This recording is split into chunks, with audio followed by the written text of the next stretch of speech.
They used to call her broken, not because she was, but because she stopped bleeding for people who didn't know how to heal themselves.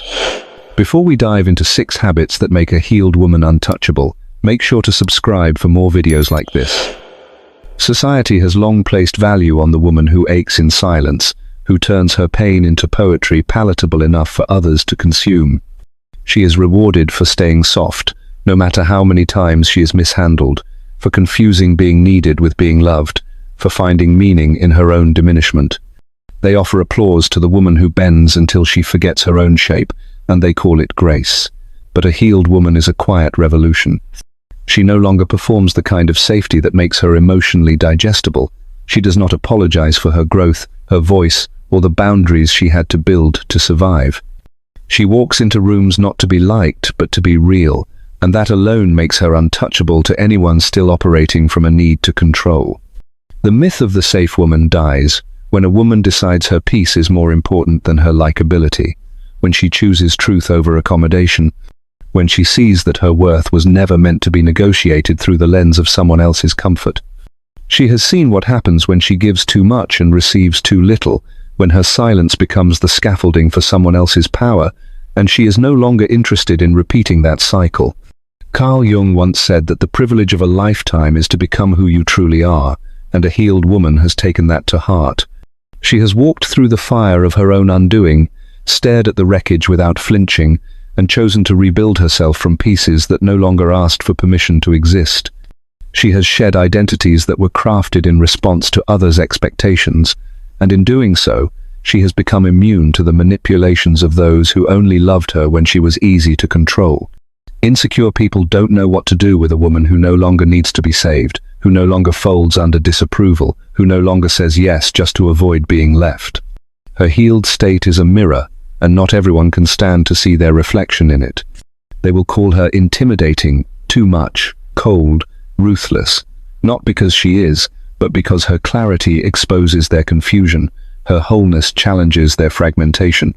She does not chase, she does not beg, and she does not entertain anyone who treats her presence like a convenience.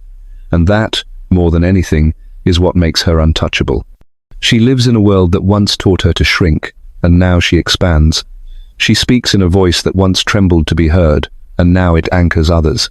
Her healed presence is not soft like a whisper, it is soft like a mountain, grounded, immovable, and unbothered by those who do not know how to carry their own weight. She has become the woman who no longer confuses suffering with love, and because of that, she cannot be exploited, diminished, or dismantled. She is not trying to be loved by everyone, she is trying to be loved by herself. And in doing so, she becomes the kind of woman that only those who have done the work will recognize, and only those who have faced their own shadows will be able to hold.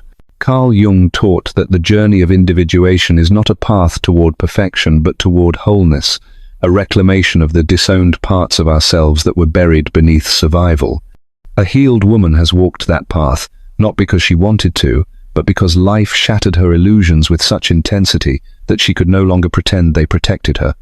She did not arrive at healing by lighting candles and reciting affirmations. She arrived by descending into her own darkness and learning to see in it. She met the wounded child who thought love meant sacrifice, the adolescent who learned that being agreeable kept her safe, the woman who mistook being chosen for being valued, and she did not flinch. She did not run. She stayed, and in that staying, she integrated. Individuation, as Jung described, is the process by which the ego surrenders its obsession with the mask and becomes acquainted with the self. The healed woman has stopped performing. She no longer wears the smile that once served as a shield. She no longer dilutes her truth to make others more comfortable. She has looked into the mirror of her own shadow and learned that wholeness is not found in denying the dark, but in making peace with it. She does not fear the parts of herself that once made her feel unworthy, her anger, her grief, her desire, her intensity, because now she sees them as sacred guides, not enemies. The insecure cannot understand this. They are still building their identity around what is safe, what is acceptable, what does not disrupt the waters they refuse to dive into. And so when they meet a woman who has already swum to the bottom of herself and returned with truth in her hands, they mistake her clarity for arrogance, her boundaries for rejection, her presence for provocation. But a healed woman does not concern herself with misinterpretation. She is not here to manage someone else's projections. She is here to live fully, and in doing so, she threatens every lie someone is still telling themselves about who they need to be in order to be loved. Jung wrote that what we do not make conscious will continue to operate in our lives as fate, and the healed woman has refused to be governed by the unconscious scripts that once wrote her into roles that suffocated her soul. She knows now that loving herself is not selfish, it is essential. That saying no is not a betrayal, it is a declaration of self-trust. That healing is not a finish line but a daily choice to meet herself with honesty. The woman who has walked through the fire of her own transformation does not need to prove anything to anyone. She simply becomes the friend who won't co-sign your denial. She becomes the partner who won't stay silent when your wounds leak into her space. She becomes the leader who no longer seeks applause but alignment. And yes, this unsettles those who are still hiding from themselves. But her presence is not here to be palatable. It is here to be true. And in that truth, she does not demand acceptance, she invites awakening. A healed woman is not safe in the way the world once defined safety. She is safe in the way that real freedom is safe, grounded in self-knowledge, rooted in integrity, and unshaken by the storms of other people's unhealed fears. There's a moment in every healed woman's life when she stops apologizing for her power, not because she stopped caring, but because she finally realized that dimming her light doesn't make anyone else shine brighter. Society had trained her over and over to be palatable, to take up less space, to pad her truth with disclaimers so no one felt too confronted by it. But healing teaches a woman that her power was never meant to be digestible, it was meant to be felt, to ripple through rooms like a silent truth too loud to ignore. The first habit that makes a healed woman untouchable is her refusal to explain away her presence. She doesn't shrink when others bristle at her confidence. She doesn't soften her tone to soothe fragile egos. She doesn't decorate her intelligence with self-deprecating humor just to appear less threatening. She doesn't pretend she didn't notice the way someone's face changed when she dared to speak without asking permission. Because she's not performing, she's not here to convince anyone of her worth. She knows who she is, and that knowledge is untouchable. Jung would say she has integrated the archetype of the queen, the woman who governs herself, whose power is not stolen or borrowed, but remembered. She remembers now that there is no virtue in invisibility. That being liked is not the same as being safe.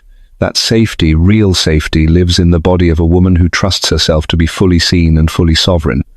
When insecure people encounter this kind of woman, they often recoil not because she's unkind, but because she makes them feel their own smallness, their own unclaimed voice, their own hidden resentment for never having chosen wholeness.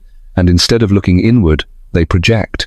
They call her arrogant, too intense, too much. But the healed woman doesn't flinch at being misunderstood. She knows that the wound in others is not hers to bandage. She no longer explains why she takes up space, why her joy is loud, why her silence is not permission, why her presence shifts the dynamic in the room. Her power doesn't come from dominance, it comes from integration. And that is what makes her dangerous to those still clinging to performance. The insecure don't know what to do with a woman who cannot be manipulated through guilt or shaped by approval. They push, they provoke, they pull away, but she does not chase, she does not correct. She does not contort, her power is not up for debate, because she didn't get it from external validation.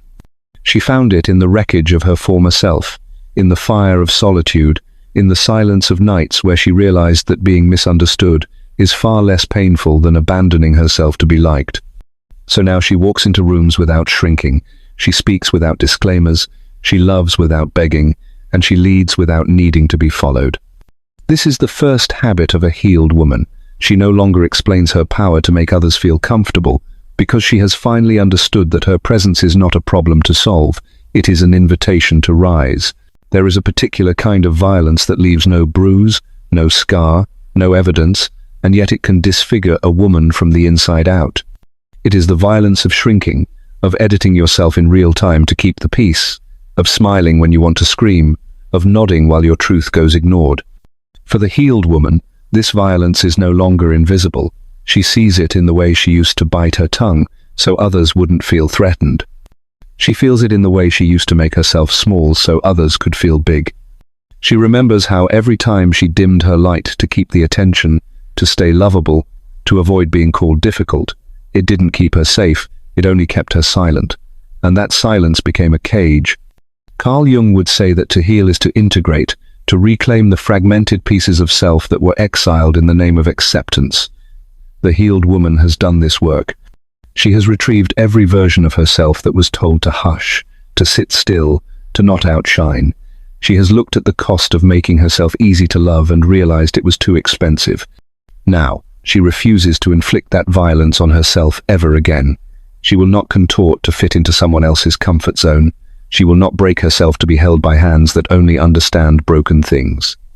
Insecure people often misinterpret this healed stance as rebellion or ego, but what they're really witnessing is a woman who has stopped betraying herself, a woman who no longer mistakes approval for connection, a woman who can sit with discomfort, hers and yours, without needing to fix it or make it pretty.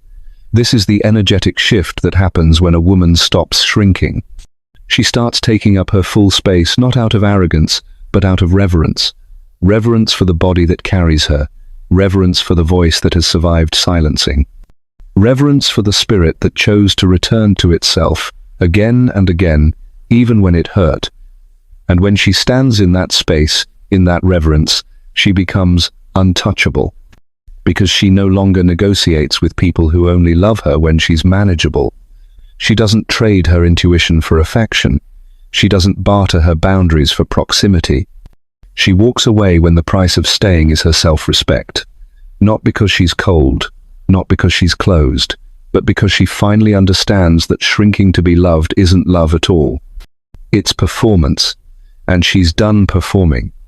She knows now that the world does not need another woman who disappears to keep the room calm. It needs women who can hold the storm and still speak, who can feel the pressure and still rise, who can be called too much and still stay whole. And so, the healed woman does not beg to be understood. She does not water herself down for insecure palates.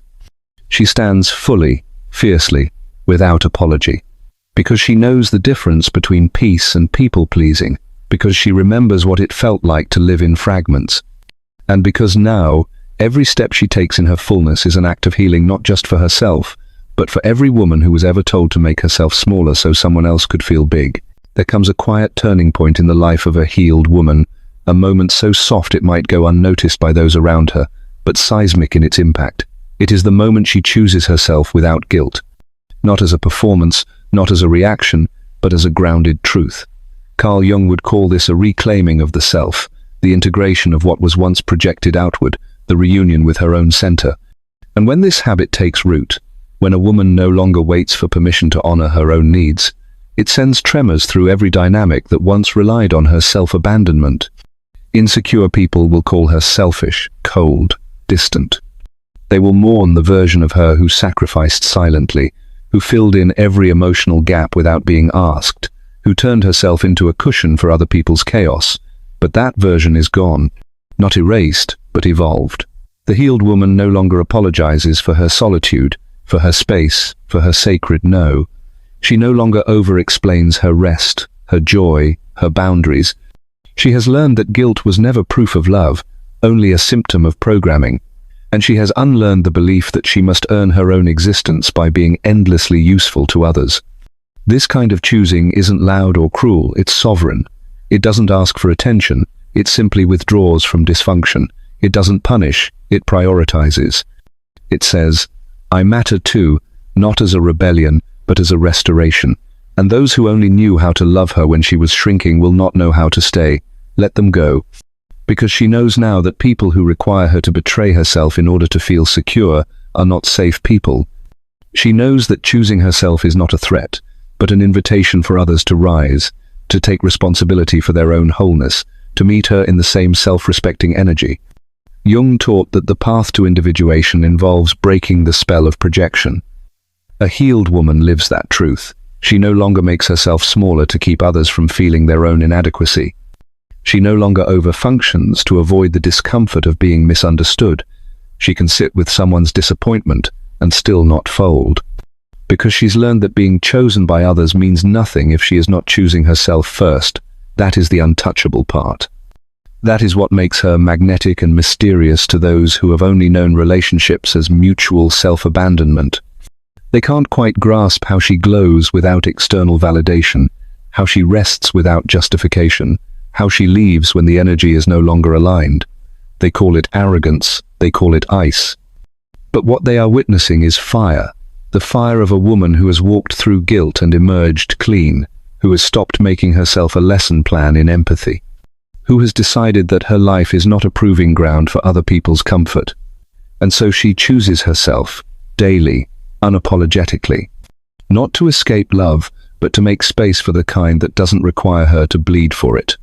That is her habit now, that is her way, and no matter how the world spins around her, she remains rooted in that truth, because she has learned the art of being whole in her own name, and that is a power no one can touch. There's a certain kind of man who cannot stand the healed woman, not because she has wronged him, not because she is cruel, but because she no longer builds her identity around being chosen. To the insecure, this is threatening beyond measure. Carl Jung would say that the desperate need to be chosen is not a desire for love, but a symptom of a fractured ego, a projection of one's unresolved inner child. When a man has not integrated his shadow, when he has not met the parts of himself that feel unworthy, unseen, or invisible, he will seek women who mirror back his imagined greatness. And when he encounters a healed woman who does not flinch when he withdraws, who does not audition for his affection, who does not hinge her worth on his validation, it forces him to confront something terrifying. That her love is not currency he can control, that she does not fear his absence, that she will not barter her soul for his presence. Insecure men crave the pedestal. They crave the role of rescuer, ruler, center of the universe. But a healed woman does not play in that theater. She does not rehearse for roles that require her to abandon herself. And this becomes a mirror too bright for them to look into. Jung's teachings speak to this discomfort. When the unconscious is not made conscious, it rules us. And a man ruled by his unconscious will always see a self-assured woman as a threat instead of a teacher. He will call her intimidating when what he means is that she will not shrink. He will label her difficult when what he means is that she has discernment. He will ghost her, punish her, or try to humble her, not because she lacks value, but because she refuses to make him the sun around which she orbits. And in doing so, she breaks every contract he had with his own illusions. The healed woman does not beg to be seen. She does not chase closure. She does not break herself into smaller pieces to fit into someone else's half-grown heart. She knows her worth, and more importantly, she knows the difference between attention and intimacy. That makes her untouchable to those who still measure love in conquest and control. She will not compete for crumbs. She will not sculpt herself to meet unspoken expectations. And the man who requires her to diminish herself in order to feel powerful will find no home in her arms. Instead, he will be left with his own echo, with the hollow sound of everything he never addressed within himself. The healed woman is not cold, she is clear, not distant, but discerning. She does not abandon connection, but she refuses to pretend. And that refusal is what makes her sacred, because she has seen what it costs to betray oneself for the illusion of belonging. She has buried the version of herself that needed to be picked, and in her place stands someone whole, someone radiant, someone who chooses, not based on scarcity, but on resonance. The healed woman does not need to be chosen first. She has already chosen herself, and that act alone rewrites every story that once defined her. It unhooks her from every performance. It makes her untouchable to those who never planned to stay, and it opens the door to a different kind of love, one rooted in truth, not validation. The third habit that makes a healed woman untouchable is this: she speaks directly. She does not weaponize silence, she does not sugarcoat truth, and she does not twist her needs into riddles for someone else to decode. This is not because she lacks emotion, but because she respects it enough not to use it as a smokescreen. Carl Jung taught that the ability to communicate one's inner world clearly is a sign of integration. The healed woman has met her emotional depths. She has sat with her grief, her rage, her longing, and now that she no longer fears those feelings, She no longer uses them to manipulate others into giving her what she won't claim outright. Insecure men, however, are often conditioned to read between the lines, to expect performance over honesty, to react to tears and withdrawal more than clarity. So when a woman stands before them and says exactly what she means, without embellishment or plea, it feels unfamiliar, and what is unfamiliar often feels dangerous to those who have not yet done the work. When she says "this hurts me" or "I need this to feel safe," without drama, without threat, without collapsing into apology, the insecure man may recoil, not because her words are cruel, but because they require maturity. He cannot hide in the usual defenses, mockery, dismissal, false confusion, because she has left no ambiguity to manipulate. There is no chaos to blame, no meltdown to shame. Just truth, and that truth becomes a mirror. Directness is not cruelty, but to the emotionally underdeveloped, it can feel like attack, because it removes the layers of performance they are used to navigating. The healed woman doesn't use guilt to secure love. She doesn't hint, pout, or play roles to avoid discomfort. She names things. She expresses needs without tying her worth to their fulfillment. She can be disappointed without becoming vindictive. She can be honest without being harsh. And that level of emotional maturity disorients the insecure man who relies on emotional volatility as a way to feel needed. He is used to women who speak in code, who break down so he can swoop in and save, who repress needs until they explode. But this woman, this healed woman, dismantles that entire dynamic. She gives no one the burden of mind reading. She chooses peace over performance, and in doing so, she becomes unshakable. She does not escalate to be heard. She does not confuse being loud with being clear. She is clear from the start, and if clarity causes someone to flee, she lets them. Because she knows that communication is not about control, it's about compatibility. Her directness is not an audition for approval, it is a declaration of self-respect. It says, "I trust myself enough to speak, I value myself enough to be known," and if that truth cannot be met with the same, then the conversation was never safe to begin with. Jung once said, "Until you make the unconscious conscious, it will direct your life, and you will call it fate." The healed woman has made her unconscious conscious. She speaks not from wounding, but from wisdom. And in doing so, she breaks every cycle that once told her she had to twist herself into knots just to be loved. She no longer whispers, she no longer begs, she speaks, and that makes her untouchable. The healed woman no longer plays the savior, and this terrifies those who have mistaken love for rescue. She has laid down the cape that once cloaked her exhaustion in heroism. She no longer confuses healing with helping, or intimacy with martyrdom. Carl Jung wrote often about the danger of projection, how we assign to others the task of saving us from wounds we refuse to face ourselves. And for many insecure men, their unconscious longing is not for a partner, but for a mother who will absorb their chaos without question, who will soothe without boundaries, who will witness their pain without requiring growth. When they meet a woman who is healed, who holds space but does not step in to fix, who can sit with discomfort but will not make it hers, they label her cold. But she is not cold, she is clear. She understands that love is not about losing oneself in someone else's survival story. She is not there to prove her worth through endless forgiveness. She is not there to earn crumbs of affection by being endlessly patient with another's refusal to evolve. The healed woman has walked through her own fire and learned that walking through someone else's cannot be a substitute for connection. Insecure men who have not faced their shadows often seek women who will. They are drawn to empathy not to mirror it, but to feed from it. They are calmed by softness not to honor it, but to consume it. But this woman, she has nothing left to give away that costs her peace. She has rewritten the rules of love from self-abandonment to self-respect. When he sulks, she doesn't chase. When he withdraws, she doesn't panic. When he blames, she doesn't internalize. Her groundedness is not defiance, it's wisdom, because she knows that saving someone from their discomfort only teaches them to keep handing it over. Jung spoke of the individuation process, of how we must each become whole within ourselves, and the healed woman lives this truth.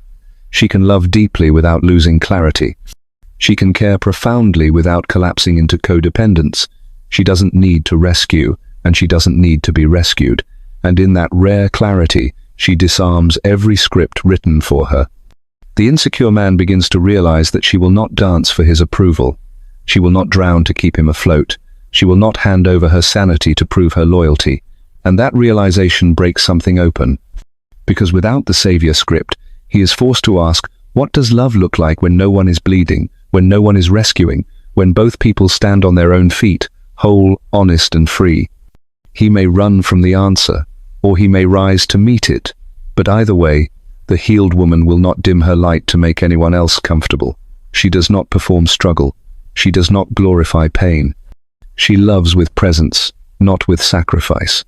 And that presence is untouchable, not because she is unreachable, but because she will never again reach back for a version of herself that had to suffer to be seen.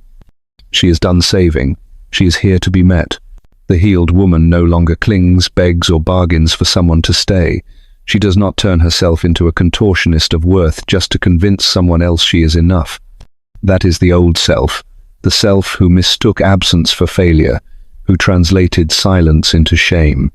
But now she understands what Carl Jung meant when he said that people don't see the world as it is, they see it as they are. And so when someone walks away from her, she does not see rejection, she sees revelation, a revelation of their capacity, of their limits, of their readiness to hold space for a woman who no longer fears solitude. Her ability to allow someone to leave without collapsing is not indifference, but integrity. It is a sacred act of trust in her own becoming. Insecure men find this unbearable. Because in the script they know, a woman's power lies in her attachment, her desperation, her willingness to stay after being dismissed. But this woman has healed. And healing taught her that love is not measured by how much pain you can endure. It is measured by how much peace you refuse to sacrifice. So when he pulls away to test her, she does not chase. When he withholds affection to manipulate, she does not crumble. When he disappears to see if she'll break, she simply remains with herself, steady and whole. Jung spoke of the shadow, the unconscious part of us we disown, and for many men, that shadow is their fear of being truly seen and truly left. They crave control because it distracts from their vulnerability. And when they meet a woman who does not beg, who does not flinch at distance, who does not lose her grounding in their absence, they mistake her peace for pride. But it is not pride, it is power. It is the quiet strength of a woman who knows that anything built on fear is not love. The healed woman does not need a man to complete her. She does not fear being alone with her thoughts. She has sat in the dark long enough to understand her own light. So when people leave, she does not collapse, she recalibrates. She trusts that those who are meant to be in her life will choose to stay without needing to be convinced. And that trust is what makes her untouchable, because she does not barter her soul for companionship. She does not chase what diminishes her. She releases with grace, even when it hurts. And in that grace, she becomes a mirror many cannot bear to face. Insecure men want to be irreplaceable, not accountable. They want loyalty without reflection. But the healed woman offers neither fantasy nor dependence. She offers truth. And if someone cannot receive that truth without punishing her for it, she lets them go, not with vengeance, not with bitterness, but with the kind of love that says, I honor your journey, even if it no longer includes me. She allows the door to close because she trusts herself to keep walking. And that walk, that sovereign stride into the unknown, terrifies those who needed her to stay small. She will not. She will never again make herself smaller just to be held. Her love is not a cage. It is a current. It moves forward, always. When a healed woman doesn't flinch as he walks away, something in him collapses, not because she chased him, but because she didn't. He expected tears, pleas, emotional bargaining, the performance he's used to from women who were taught that love means proving your worth through suffering. But instead, he finds silence, steadiness, a grace that feels unfamiliar, even threatening. Because in her stillness, he meets the reflection of what he tried to avoid, his own inability to be chosen for who he really island. Carl Jung would call this the rupture between persona and shadow, the moment when the mask falls and the real self must be confronted. The man who abandons expects to feel power, But what he encounters is the void left by someone who no longer needs to be rescued, and in that void, his own emptiness echoes back louder than ever. He thought he could use detachment as leverage, that he could manipulate presence by threatening absence, but a healed woman has already made peace with solitude. She has already walked through the fire of abandonment and emerged untouched. And now, his absence is not a punishment but a confirmation. She does not collapse because she has nothing left to prove. The performance is over. What follows in him is not grief but confusion, then rage, then a hollow kind of longing, not for her necessarily, but for the version of himself he hoped to see reflected in her need. He crumbles not because she left, but because she stayed without staying small. She stayed rooted in herself. She stayed loyal to her peace, and that shatters the identity he built around being necessary. For men like this, love was always a transaction, his control for her affection, his withholding for her devotion. But now, the equation no longer balances. She is not playing her role. She is not feeding his illusion, and that disarms him more than any confrontation ever could. Jung spoke of the ego death required for true transformation, and this is its beginning not through tragedy but through the terrifying realization that he is not indispensable to someone who once loved him deeply. The healed woman does not return to explain her absence. She does not reopen doors she had to close for her own survival, and so he is left to sit with himself, for the first time, maybe ever, without the noise, without the distraction of blame, just himself and the truth he tried to outrun, that he was never left, he simply was not followed. And that truth, unspoken but absolute, haunts him in ways her presence never could. She didn't slam the door, she didn't scream, she just stopped trying to hold someone who refused to be held with honesty. And now, without her energy, he is no longer the man he thought he was. That is the collapse, not of his worth, but of the illusion he mistook for love. She did not destroy him, she revealed him. And in doing so, gave him the first real chance to become someone who doesn't have to abandon to feel powerful. Whether he takes that chance is up to him, but she won't wait to find out. There's a particular kind of woman who unnerves those who've built their identity on being needed, praised, or obeyed, and she is the one who does not perform for approval. This habit, the fifth in her arsenal of self-possession, is not loud or flamboyant. It is quiet, unyielding, rooted. It's in the way she enters a room without trying to shrink herself to fit the atmosphere or stretch herself to impress it. She does not ask, "Will they like me?" but, "Will I feel aligned here?" And that reversal of gaze is more powerful than any costume. Carl Jung taught that individuation requires us to integrate the parts of ourselves we once had to hide, especially those that disrupt the social mask we were rewarded for wearing. For women, the mask was always likability, sweetness, compliance disguised as kindness. And for insecure men, that mask became the mirror they used to validate their power. But when a healed woman takes off the costume, when she speaks not to be liked but to be true, when she shows up without the choreography of charm, something primal happens in the psyche of the man who once relied on her performance to feel strong. He feels the air shift. He feels himself shrinking in the presence of her sovereignty, not because she belittles him, but because she no longer needs his applause to exist. He calls her intimidating. He says she's too much. What he means is that she does not contort herself to fit his comfort zone. She will not fake agreement to smooth his ego. She will not play the role of muse, healer, or echo chamber. She is not there to be liked. She is there to be real. And in a world that conditioned women to earn love through palatability, that is an act of rebellion. Jung might say she has integrated her animus, her inner masculine, and therefore no longer seeks it externally through appeasement. She has become her own protector, her own compass, her own mirror. And that threatens any man who hasn't yet done the same. Because now the mirror she offers does not reflect back his curated image. It reflects back his fear of irrelevance, his longing to be worshipped without having to grow. He realizes she is not seeking a pedestal, she's seeking partnership. And partnership requires presence, not performance. She laughs without checking who's watching. She walks away when the room dulls her shine. She tells the truth, even when silence would make her more lovable. She disrupts the reward system of validation and replaces it with authenticity. In doing so, she invites something rare: connection without masks.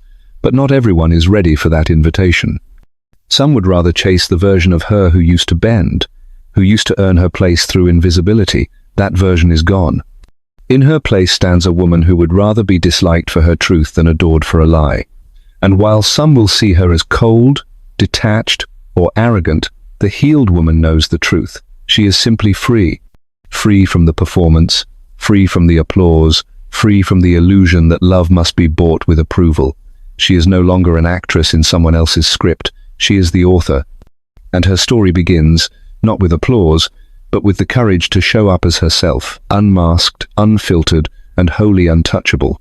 The most dangerous moment for a man who has not met his shadow is not when a woman defies him with anger or abandons him with bitterness, but when she calmly refuses to mirror the illusion he's crafted of himself.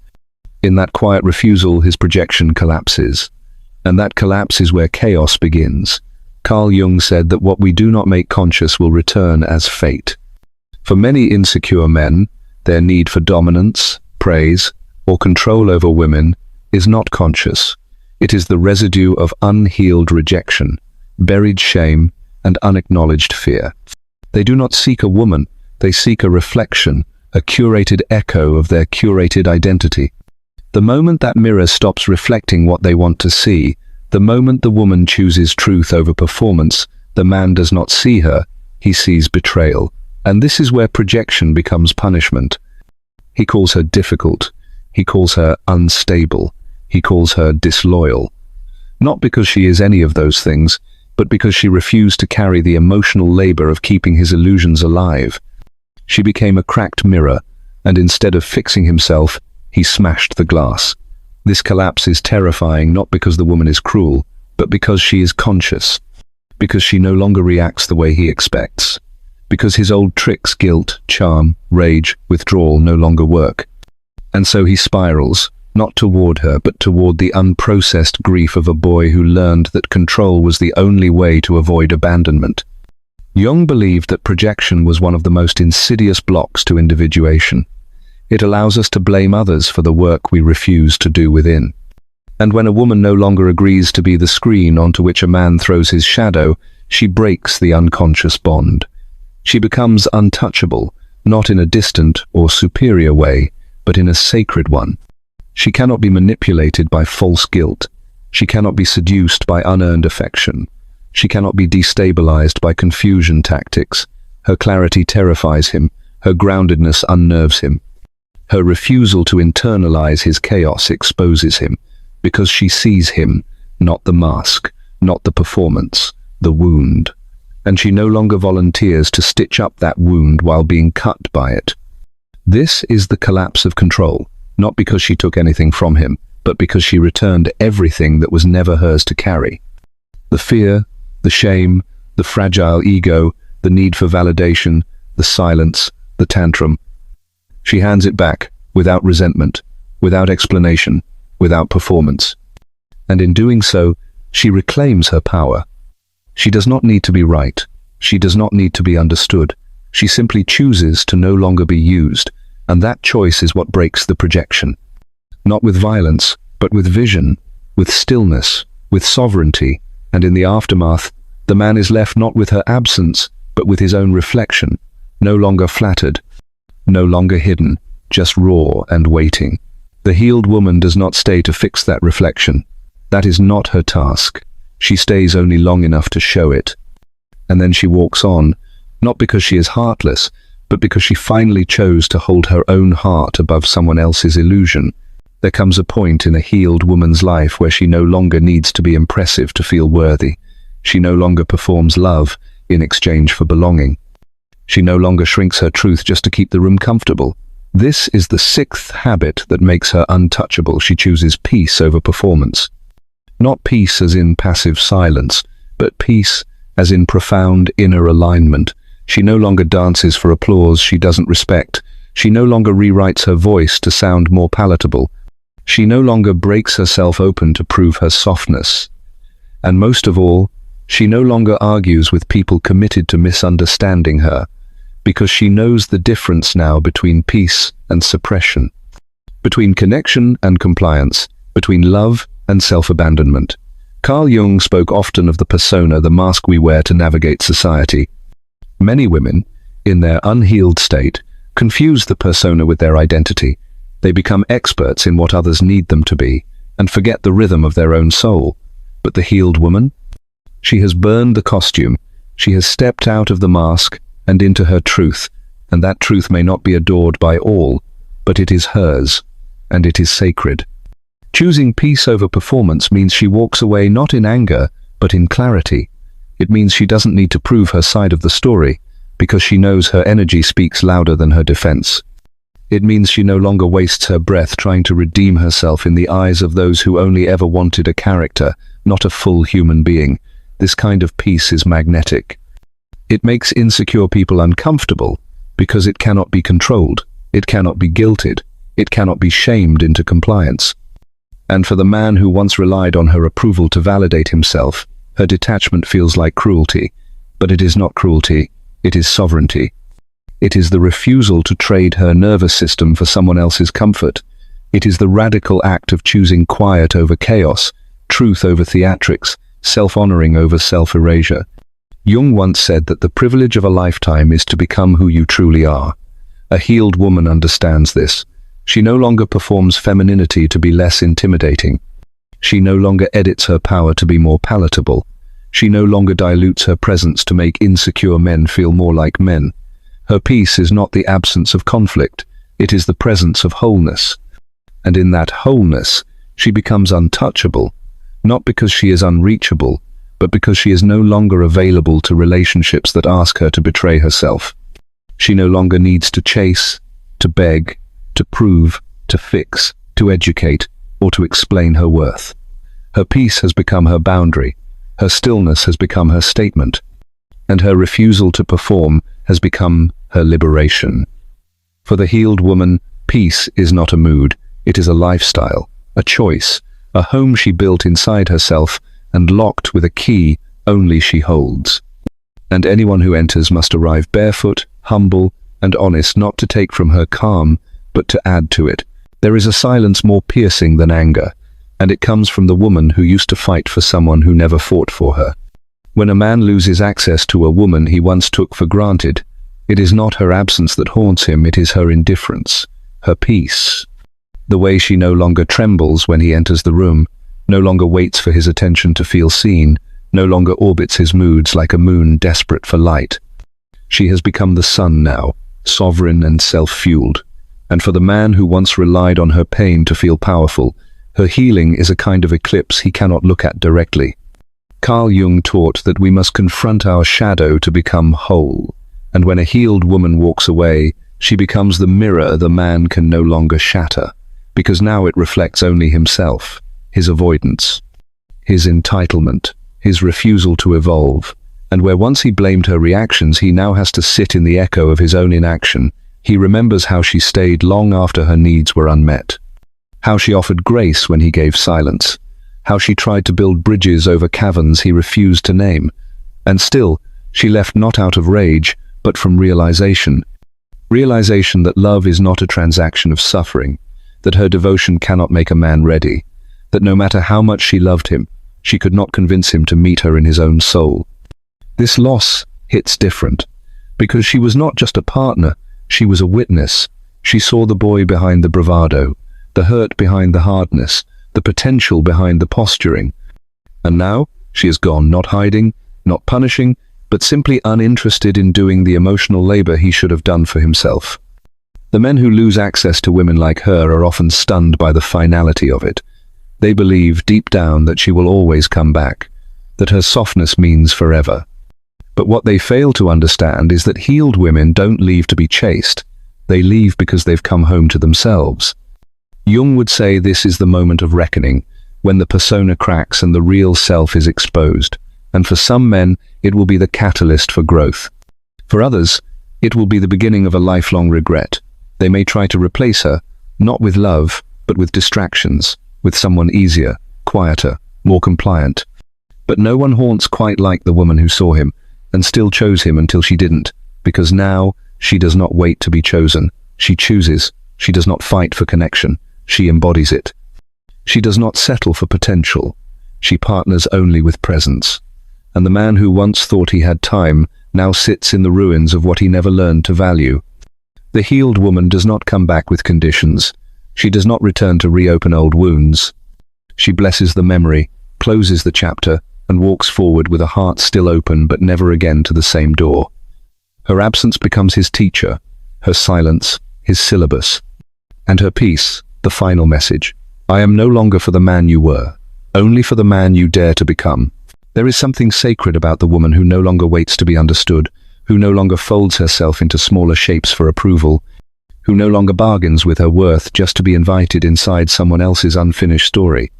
She belongs to herself now, not in a way that closes her off from love, but in a way that makes her love unshakable, because it no longer comes from a place of lack. It comes from fullness, from choice, from clarity. Carl Jung taught that individuation is the process of becoming whole, and this woman has done the work. She has faced her shadow, held her own hand through the unraveling, stood still in the storm of her own becoming, and what emerged is not a hardened shell, but a rooted soul. She is no longer desperate to be chosen because she has already chosen herself. And in doing so, she no longer entertains people who bring confusion to her clarity, who mistake her kindness for naivety, who see her presence as a prize to win rather than a temple to honor. She lives now in alignment with her values, her vision, her voice, and that alignment makes her life feel sacred, not because it's perfect, but because it's hers. She fills her home with music that stirs her spirit. She drinks her morning tea like it's a ritual of arrival. She walks through the world not needing permission to exist. And when she speaks, it is not to prove, but to express. She is no longer concerned with being liked, only with being real. And that realness is magnetic to those who are also healing, and terrifying to those who are still hiding, because you cannot control a woman who has seen herself clearly and decided to stay. You cannot manipulate a woman who knows how to sit with silence. You cannot shame a woman who has already walked through fire and named it transformation. She no longer tries to rescue people from their own growth. She lets them walk their path while she walks hers, and should their paths meet in truth, she welcomes it. But she no longer contorts to make herself fit where she does not belong. Jung would say this is the anima fully integrated, the divine feminine energy, no longer exiled but exalted. And that divinity shows up in the way she laughs from her belly, in the way she protects her peace like it's sacred ground, in the way she loves without attachment and leaves without bitterness. She has made peace with her past, not because it was fair, but because it taught her how to rise. She has made peace with solitude, not because she needs no one, but because she knows she is not empty when alone. And she has made peace with her power, not because it makes her better, but because it makes her whole. The sacred life of a woman who belongs to herself is not loud, but it is unmissable. It is not armored, but it is impenetrable. It is not for display, but it radiates. And to witness her is to be reminded that the most dangerous thing a woman can do in a world that profits from her self-doubt is to return to herself fully, fiercely, without apology.